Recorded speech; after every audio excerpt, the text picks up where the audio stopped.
A year and a half ago, if you told me that I could build a $1.8 million portfolio property, I'd be like, I'm not Bill Gates. Like, I don't have all of that money, right? I wouldn't have thought that with the money that we had, we were using that money we had saved to go buy one short-term rental property. And that's what we thought we were going to do. Have that short-term rental property, wait a couple years, save up some more, buy another rental property. And that was really the trajectory that we thought we were going to be on.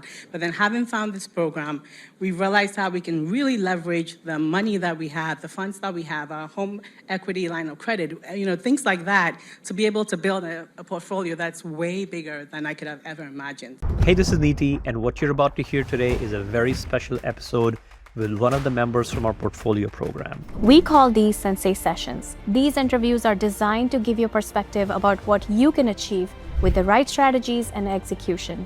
I hope you enjoy this episode, and for free resources, check out our show notes section to see how you can build and scale your portfolio. If you all could take a moment, tell us your name, where you live, where you invest, and what is the size of your portfolio now? Okay. Hi, everyone. My name is Effie Trukowski. I'm based in New Jersey, and I invest in Philadelphia. Currently, I have 11 doors, and my portfolio is worth $1.8 million.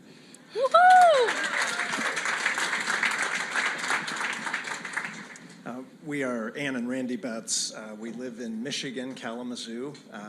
We invest primarily in Fort Wayne, Indiana, but we also have bought properties in Dover, Delaware, primarily because we have kids in Dover.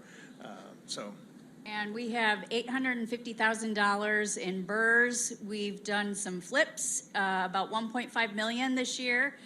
So right now we currently own $1.6 million, and this year we've bought $2.3 million. Woohoo! Hi everyone, my name is Tasha Snipes. I live in Houston. We manage 12 doors. 7 of those are rental arbitrage through Airbnb. The rest we own. They are in Memphis and Houston. We control about $3 million worth of property, which is insane to me. And then we own about $1 million. Amazing. So my first question for you guys, where were you before you joined us? And what has been the biggest mindset up-level that you made while you were in this community? Oh my gosh. So in terms of where I was before I joined this program, I joke that I've run the gamut of all businesses. So I quit my corporate job about 7-8 years ago, really in search of this. Right? And I quit my job because it was not working. Corporate life, I'm a mom of 4. That just was not working out for me very well. I was looking for something where I could do work that made an impact, work that I enjoyed, while still being able to be present for my kids. And so I quit my job, launched a brick and mortar business. It was one of the paint and wine art studios where you go paint and wine. That was a fun business. It just wasn't a good fit. It didn't give me the flexibility that I wanted. I was very tied to it. So again, I eventually ended up selling it and then went into business consulting, teaching other moms how to build businesses and how to build it in a way such that they had time to be present at home as well. So I was doing that. And then eventually my husband and I started talking about really building wealth, right? And we had looked into different opportunities, and we were really trying to find something that we could do together and something that could build long-term wealth. So we started to look into short-term rentals. And our idea was, we would save up, buy a short-term rental, use it as our own second home, and then be able to do it as an Airbnb. And we had literally just put an offer in to a property. There was an issue with the roof. We had pulled out, and just around that time, we came across one of Palak's ads, and that just ended up being the best thing ever, because as we were getting into the short-term rental process, we were finding how there was lots of regulations coming in. It just wasn't as profitable as it was before. So it was really just fate that we came across this program. And then the minute I heard about the BRRRR strategy, it clicked for me. I'm like, this is exactly what I'm looking for. It's the long-term wealth, it's the tax strategies. It's just such a perfect fit. And I haven't done it for now. I can say all of that is true. And I think, what was your question? The biggest mindset up level? Yeah. Really, I think the biggest mindset thing has been that it doesn't take millions to do this, right? A year and a half ago, if you told me that I could build a $1.8 million portfolio property, I'd be like, I'm not Bill Gates. Like, I don't have all of that money, right? I wouldn't have thought that with the money that we had, we were using that money we had saved to go buy one short-term rental property. And that's what we thought we were going to do. Have that short-term rental property, wait a couple years, save up some more, buy another rental property. And that was really the trajectory that we thought we were going to be on. But then having found this program, we realized how we can really leverage the money that we have, the funds that we have, our home equity line of credit, things like that, to be able to build a portfolio that's way bigger than I could have ever imagined. So I think that's the biggest thing. It doesn't take millions to do this. That's amazing. And Effie, we talked about Effie so many times in the community, because Effie, within her first month, it was like 45 days, and she had 3 deals. Four deals. I stand corrected. It was 4 deals, not 3. And we keep saying, like, this is your journey. It's as unique as you are. Some people, it takes 8 months to get a deal. Some people do 4 deals in a month, and it's a broad spectrum. So you can be whoever you want to be. Take it as fast as you want, right? How about you guys?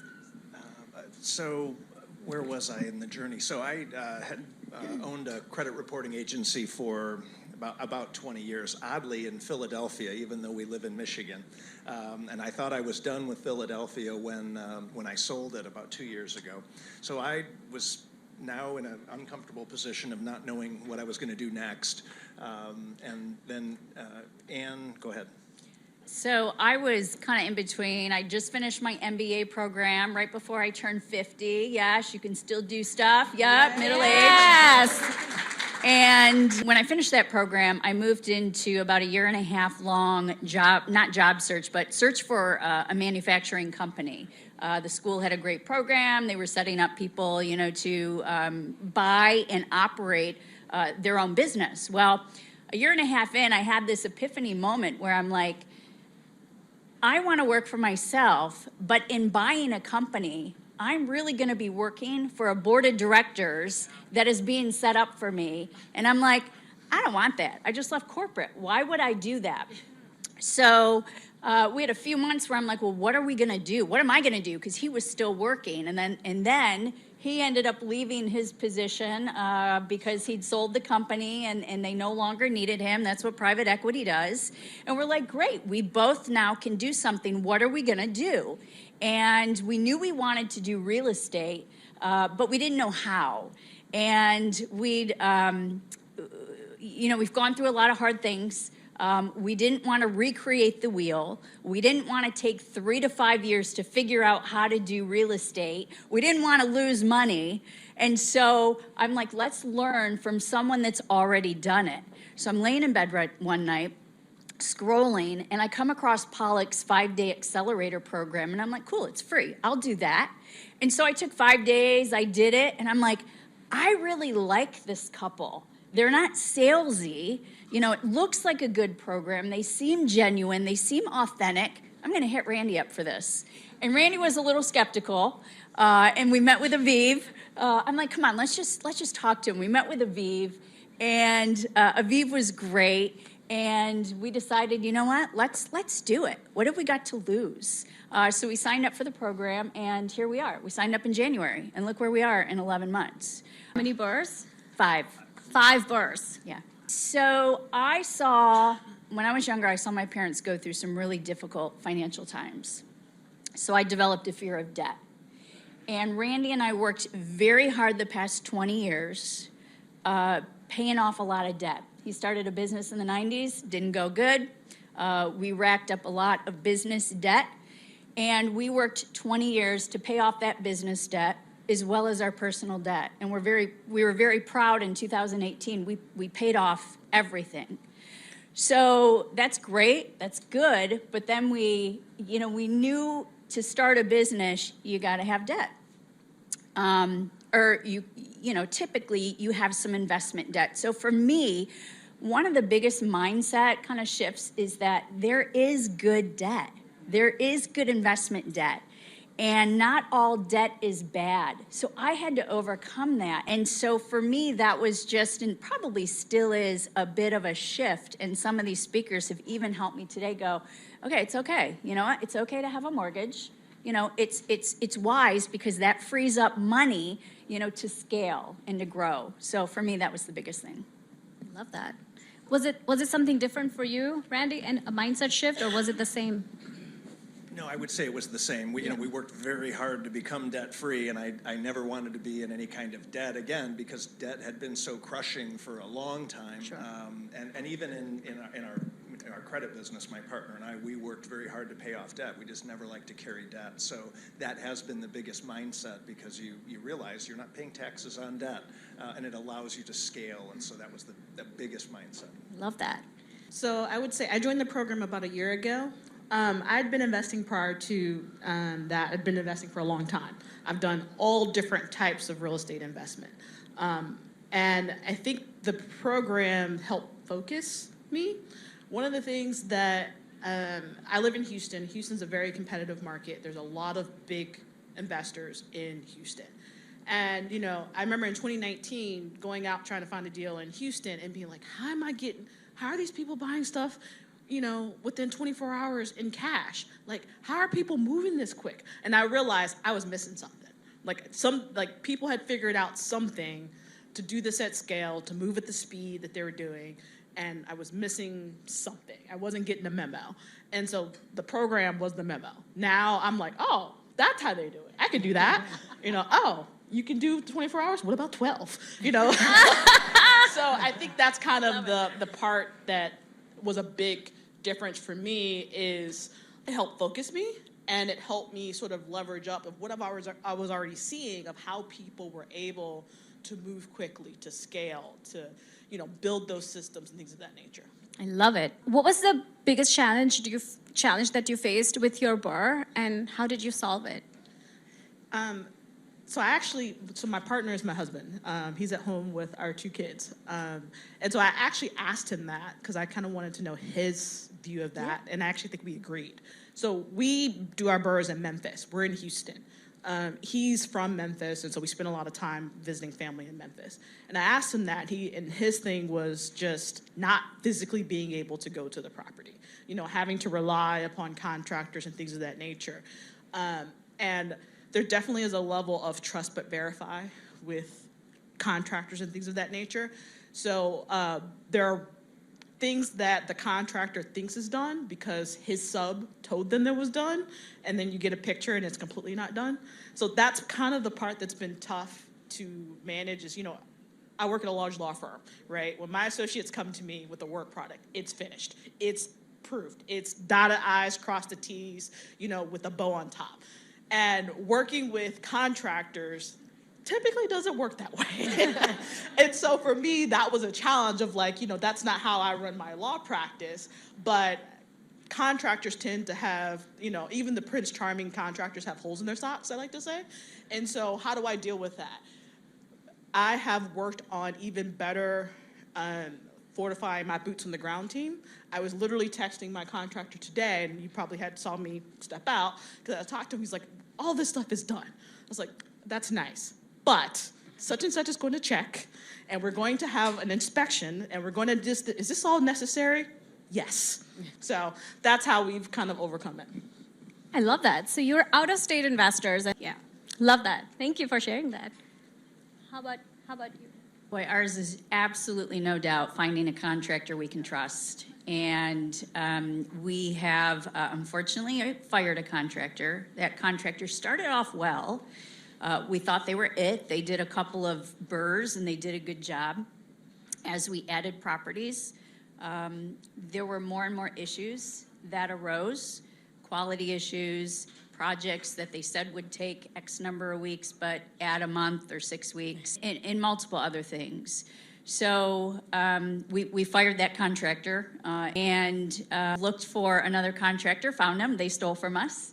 And then we now have 2 contractors. One we're happy with so far. He's on his second project with us. The other one got us through a problem project. Not sure if we'll use him again. So finding a contractor, a team player that has the capability. There's the 3 C's. Those of you in HR probably know what they are: the capability, the character, and then the chemistry. We think we found them. And 2 things I would say that we've kind of learned from this is, one, I don't 100% trust any contractor. As Tasha said, trust and verify, or verify before trusting. But so we've got, it takes time. It takes time, and just because they do one project well doesn't necessarily mean project 2, 3, and 4 is going to be done well. So it's important that we have boots on the ground that verify things. The other thing I've learned is that as we were kind of desperate with a large project that was, should have been done 2 months prior, we kind of rushed into that second contractor. And what we've learned, we were talking about this yesterday, is it is better to take some time, maybe have a project sit, 30 days, rather than rush into adding a team player that isn't the right fit. And so that is something that we will never do again. Better to sit 30 days, have a project sit, than to rush into someone else. Is going to be less pain than moving forward with someone that you shouldn't be moving forward with. And one of the big things we always talk about is don't ever give somebody 50% deposit. You're always going to pay somebody a little bit and continue paying them as they progress. So even if things don't work out, you're not out 50% of your budget from the get-go, right? And that happens. And, people's personal lives get in the way of their business, and good contractors, their business changes. So you never want to give a lot of deposit upfront. I love that you shared that. What this tells me, and the takeaway for everyone here should be, despite these setbacks, these guys have still done 11 deals this year. This is part of this business, and that's okay. You're going to still continue moving forward. You're still profitable. You're still building your portfolio. Yeah, so I'm going to be the third for contractor issues, and it's so, because they're such a pivotal part of the process. It's such a big part of the right. This it's puzzle. like Yeah. we're dealing in, our product is our homes, right? We are taking these distressed homes and we are renovating them, stabilizing them, and that's the product. And so having someone that can turn the product into what we desire it to be, and being able to do that on time, on budget, to your vision, it's so critical. So same thing. I've had the same contractor issues, and I had said to the group, coming into the program, I had 4 deals at the same time. And my initial thought had been to test out 4 different contractors, right? So I could, really test them out in real time, test their timing. And then I didn't stick with that plan. So I ended up being talked into using one of the contractors for 3 of my projects, and then 1 contractor for the other one. The first contractor out, like Ann said, started out great with the one project. But then as I closed the second and third and added that onto him, the quality drastically suffered. And so for that, again, 2 things. I realized that, one, to stick with my original intent, right? So I had a plan. I was going to use 4 different contractors. I let someone talk me into not doing that. And then also, like Palak has said, making sure to not pay them. So that's one thing I do now. Now I tell my contractor, I found a good one that came pre-vetted from a member of the team of the program here. My thing is, I will never pay someone a big upfront payment ever again. And that's something now I tell the contractors, I'm working with a lender, I need to get paid by the lender, and then I can pay you. So in that, you kind of hedge the risk a little bit, right? In terms of the payment, they do know that I'm not going to be paying out of pocket. Your work has to be verified prior to getting paid. So that's been a way to deal with the challenge of the contractors. And you always have to, if you can get a contractor that has been pre-vetted by someone, has been used by someone, you're hedging your risk a little bit more. And even then, you still can't tell, but that's one of the ways to hedge Always that. do your due diligence. Yes, I love that. What's your big vision? So my big vision is twofold. One, my first vision is to really retire my husband. I want to be Palaka Nitty in a couple years. Eric's right there. My husband is over there. And he's been so supportive of all my entrepreneurial journey. So it would really be a joy to be able to retire him from his W-2 job to be able to focus on this together. And then twofold, I always say that wealth for me is like a tool, right? So it's a tool for which I can make an impact in the world beyond myself and my family.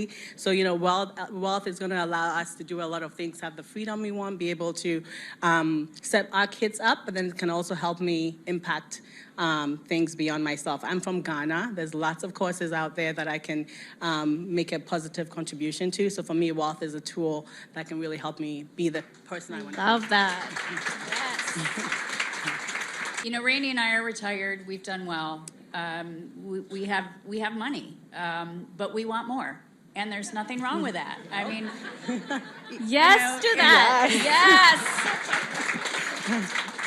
and yeah, we like nice things, we want to have the wine clubs, I like to go to the spa, we like stuff like that, I'm just going to be real.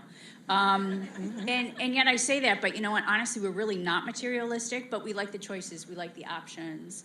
And like Effie, it's very, very important to us to give. We are huge givers. The flip we did before this program, going into it, we didn't know if we'd make money or not. But we committed, 35% of the profits to different organizations that were near and dear to our heart. And so, yeah, there's definitely some altruistic reasons. And there's some personal, I guess you could say material reasons. We want to be able to help our kids when they need help. We want to, help parents that are aging. Probably very similar things to you, but we like making money. I'll be real. We like making money and we want more. There's nothing wrong with that. As a lawyer, as a partner of a large law firm, you can imagine that that's a very high-stress, demanding job. And so I enjoy my job. And I remember several years ago, I had a really bad day, and I was like, wow. Like, I thought I was going to like my job forever, right? Naivety, right? But the point of the matter is that that day taught me that one day it might not be something that lights me up anymore. So one day, like my partner says, you want to have walk with your feet money, right? And so that's one reason. The other reason is community impact. I want to help other minority leaders and business owners to level up. I want to own multiple businesses, multiple properties, multiple things. I want to help people level up. So that's one of the reasons. Love it. Yes. What has this community given you that's unrelated to real estate? Because we talk about this all the time, but I don't think it's clear to members of the community that are just starting out or people who are not part of the community, because we are so much more than real estate. What has it given you that's outside of real estate? A hype woman. Meaning that person is like, girl, do you know how badass you are? Let me tell you. And that person's Kimberly. I love it. Yeah, I would say same, right? The community here is just unbelievable, right? It's Palaka Nidi, being able to tap into their wisdom. It's the community that we are building, but it's also the partners that we get access to. And I think it's been fun. I'm a bit of an introverted person, right? But then just being in this community, I think one of the speakers said it this morning, wealth building is a team sport. Like, it's just being able to just build with others, be able to vent with them, just having people that, besides real estate, we can now go out and hang out and just be able to have this new relationship and have them be similar, like-minded people has been priceless. Like, the community here has been more than I expected coming into it. We've met people that we would not have met otherwise. I mean, different backgrounds, from different areas of the country. And to me, that is so cool that we're conversing every week with people from California and people from over here and, California. And, here we are from a little Midwest town, and we have people that we consider, business colleagues and friends from all over the country. And that's pretty darn cool. Amazing. One last question. People are very, very scared of building their team, trusting people. We talked about contractors. Do you have one piece of wisdom to share with anyone who has been a W-2 employee? What's like one piece of wisdom that you can give them about making that shift to being able to hire other small businesses and working with them? What's helped me is think about how you're giving work. You might not be signing a W-2, whatever, but when I add up how much I'm spending an entire year to different businesses, it's astounding. But it's also in the sense of like, wow, that's mouths that are fed, that's businesses that are grown, that's community impact. Yeah, that's awesome. I'll echo that in that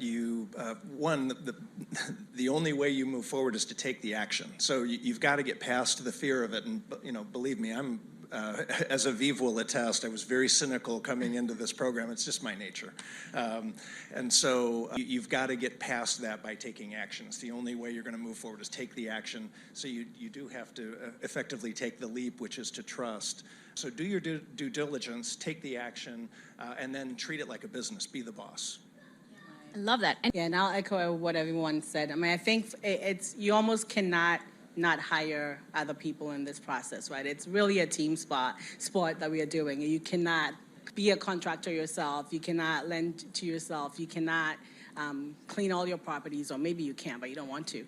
So I think it's really seeing that you're building a team, one that's going to help you really scale faster, but then also that a lot of times it's a one-time thing, right? A lot of the team members that we are building are hopefully long-term relationships, right? The contractor, the lender, the cleaner, the property manager. So yes, do your due diligence in the beginning to pick the right people, the right partners, but then know that it's usually a one and done thing, hopefully, and then it's something that serves you the long term once you've done it the one time. love it, love it, love it, love it. Thank you guys so much. We appreciate you. When you're ready to get serious, you can join us at theinvestoraccelerator.com. It's like getting 1,000 episodes worth of information in 5 days, and it's everything you need to build your actionable plan to financial freedom and making work optional.